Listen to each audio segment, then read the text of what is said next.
कल्पना नहीं की जा सकती। ऐसा लिखा है। पंडित कैसे होंगे? मारग सोई जा कहूं जोई भावा, और पंडित सोई जो गाल बजावा। जो ज्यादा बोलते होंगे, ज्यादा बकवास करते होंगे, ज्यादा नाना प्रकार की बातें देते होंगे, उनको पंडित कहा जाएगा। जो कहे झूठ मसखरी जाना, और कलियुग सोई गुणवंत बखाना। जो ज्यादा बातें हाकेगा, बातें करेगा कि ऐसा, अरे मैं ऐसा करता हूं, मैं वैसा करता हूं, उसी को लोग गुणवान समझेंगे। जाके नख पर जटा विशाला, सोई तापस प्रसिद्ध कलिकाला। जिसके सर पर बड़ी बड़ी जटाएं होंगी, उसको लोग बड़ा सिद्ध और साधु संत समझेंगे, वही सिद्ध माना जाएगा। नारी मुह ग्रह संपत्ति नासी, वो मूड मुड़ाई होए सन्यासी। मूड मुड़ाए होए सन्यासी, सब समझ रहे हैं भैया। ते विप्रन सन आप पुजा वही, वो भय लोक निज हाथ नसाव। अपने हाथों से अपना सब कुछ नष्ट कर लेंगे, अंत में क्या होगा। और माता पिता भी कैसे होंगे? मात पिता बालक नहीं बुलावई, उधर भरे सोई धर्म बतावई। माता पिता भी ऐसे हो जाएंगे कि अपने बच्चों को शिक्षा क्या देंगे? बोले बेटा पेट के लिए कुछ कर लो, पेट के लिए कुछ कर लो, खाने के लिए जीवन यापन हो जाएगा, नहीं मर जाओगे सुअर की भांति, कभी यहाँ कभी वहाँ। तो ऐसा कमाओ, पैसा कमाओ, पैसे से भर जाएगा पेट। माता पिता भी धर्म की शिक्षा कोई नहीं देगा। मेरा स्टॉप आ गया। अच्छा चलता हूँ। शिक्षा कोई नहीं देगा। और गुरु शिष्य बंधर अंध का लेखा, एक न सुनई एक नहीं देखा। हरई शिष्य धन शोक न हरई, सो गुरु घोर नरक महु परई। बोले गुरु लोग भी ऐसे हो जाएंगे, सिर्फ ये सोचेंगे कि शिष्य का धन हम कैसे हरण कर लें, कैसे उससे कह दें कि भैया हमें कार दे दो, हमें एसी दे दो, हमें सब कुछ दान कर दो। ऐसे गुरु लोग भी हो जाएंगे। और ऐसे गुरुओं का हाल क्या होगा? सो गुरु घोर नरक महु परही। तो वो गुरु तो गुरु जाएंगे ही नरक में, और अपने चेले को भी साथ में ले जाएंगे नरक में। तो ऐसे गुरु लोग होंगे। कलयुग का वर्णन है ये। ब्रह्म ज्ञान बिनु नारी नर, कहीं न दूसरी बात, और कोड़ी लागी लोग बस करहीं विप्र गुरु घात। नाना प्रकार के लोग हो जाएंगे। ब्राह्मणों की लोग निंदा करने लगेंगे, गौ घात करने लगेंगे, गौ को मारने लगेंगे। ऐसे ऐसे दुष्ट लोग हो जाएंगे जो ब्राह्मणों को नीचा समझेंगे, ब्राह्मणों का आदर नहीं करेंगे। और ब्राह्मणों का आदर नहीं करेंगे, ब्राह्मणों को नीचा समझेंगे, सोई वो विवेकहीन हो जाएंगे। और जो एक बात जीवन में याद रखना, जीवन में जो ब्राह्मणों से बैर करने लगता है, समझ लो उसका वंश नष्ट होने वाला है। इसीलिए ब्राह्मणों से बैर नहीं करना चाहिए भैया, चाहे कोई कैसा भी हो। उनके कर्मों का वर्णन किया गया है, ये नहीं किया गया कि हमने, महाराज जी ने बता दिया ब्राह्मण ऐसे होंगे, जो कल से राम राम करते थे वो भी नहीं करो, सो और पाप लाद लो अपने ऊपर, फिर नरक में दे ठेलम ठेला पहुंचो। तुम्हारे लिए तो ब्राह्मण पूजनीय हैं। पूजई विप्र सकल गुणहीना। अगर गुणों से भी हीन है ब्राह्मण, तो भी तुम्हारे हर जाति के लिए भैया पूजनीय है। इसीलिए ऐसा नहीं सोचना कि महाराज जी ने कहा था ब्राह्मणों के ऐसे ऐसे कलयुग में ब्राह्मण होंगे, परंतु वो अपने कर्मों से च्युत हो जाएंगे, अलग हो जाएंगे।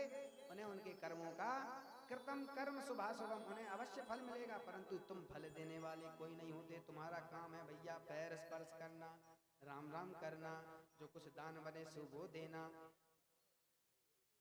इसके बाद क्या होता है?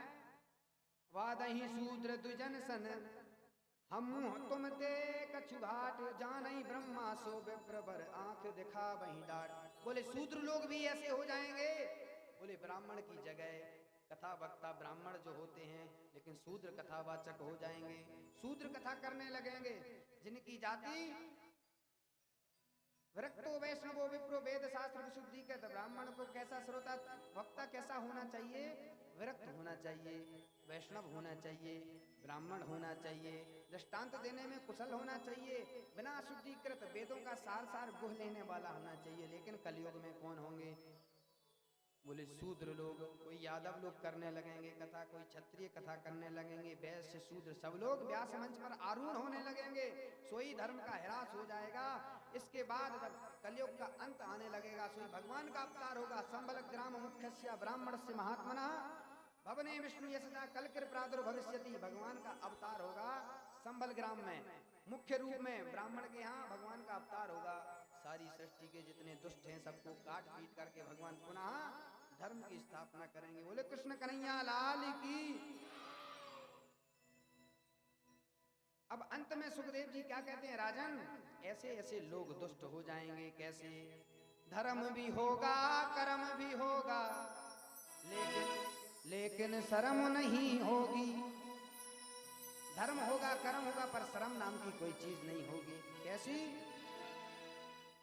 बात बात पे मात पिता को बेटा आंख दिखाएगा, हंस चुगेगा दाना उनका, कौआ मोती खाएगा।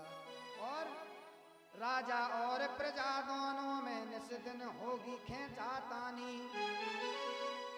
कदम कदम पर करेंगे दोनों अपनी अपनी मनमानी। जिसके हाथ में लाठी होगी भैंस को वही ले जाएगा, हंस चुगेगा दाना पुनका, कौआ मोती खाएगा। और क्या होगा सुनो, रामचंद्र जी कह रहे हैं भगवान श्री सीता जी से, सुनो सिया कलयुग में काला धन और काला मन होगा।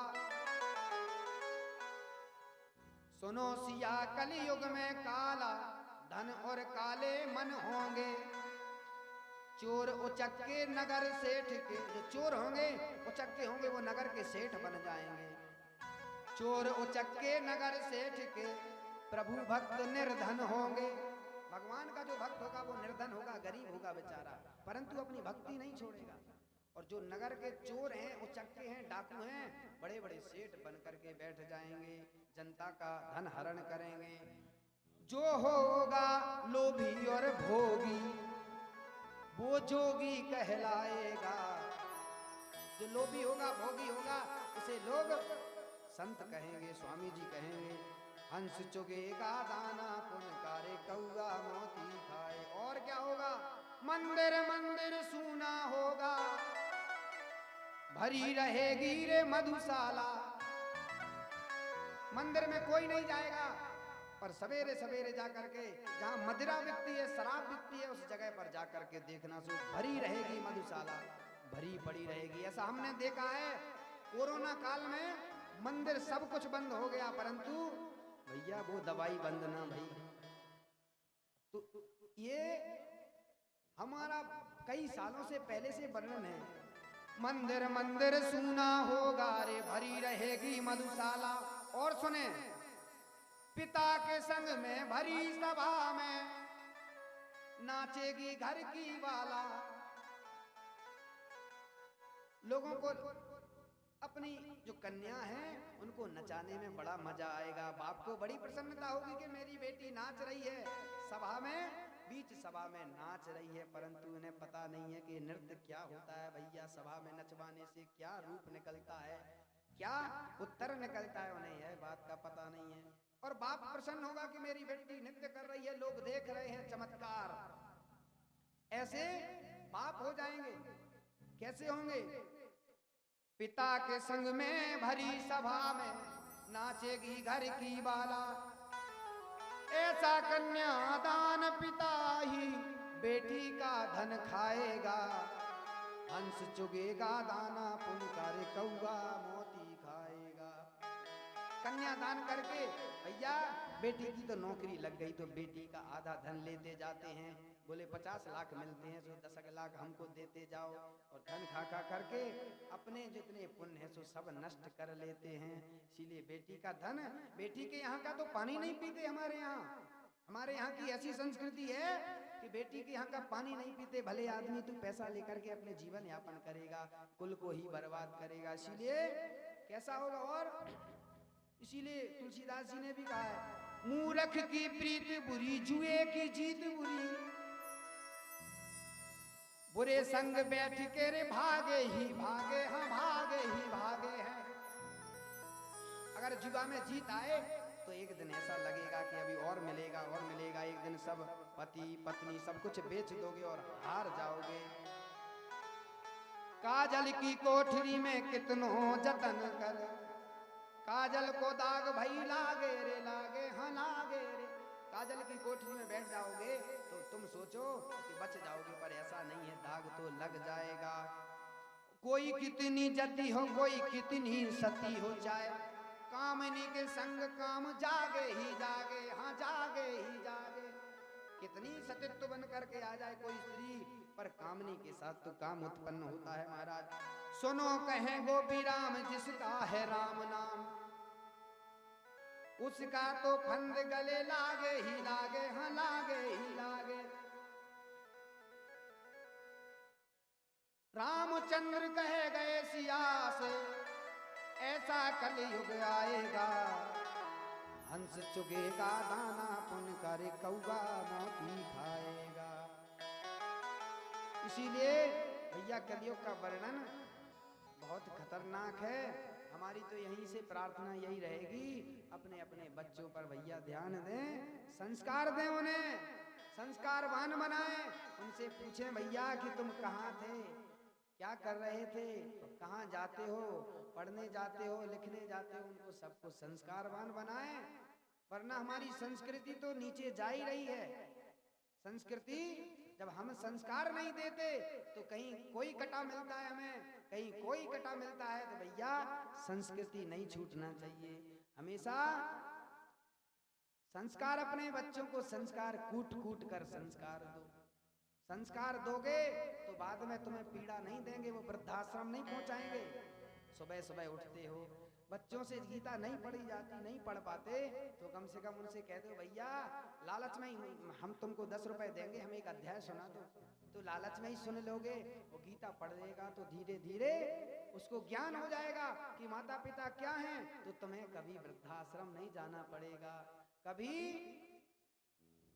प्रताड़ना नहीं मिलेगी। इसीलिए संस्कार देना अति आवश्यक है। बोले वृंदावन बिहारी लाल की। श्रीमद् भागवत महापुराण का अंतिम श्लोक है, उसको सभी लोग, एक बार मैं बोलूंगा, एक बार आप लोग बोलोगे। एक है प्रथम का सच्चिदानंद रूप है और अंतिम है, तो आप लोगों को मेरे साथ बोलना है। एक बार मैं बोलूंगा, एक बार आप बोल लेना। नाम संकीर्तनम यस्य, नाम संकीर्तनम यस्य सर्व पाप प्रणाशनम।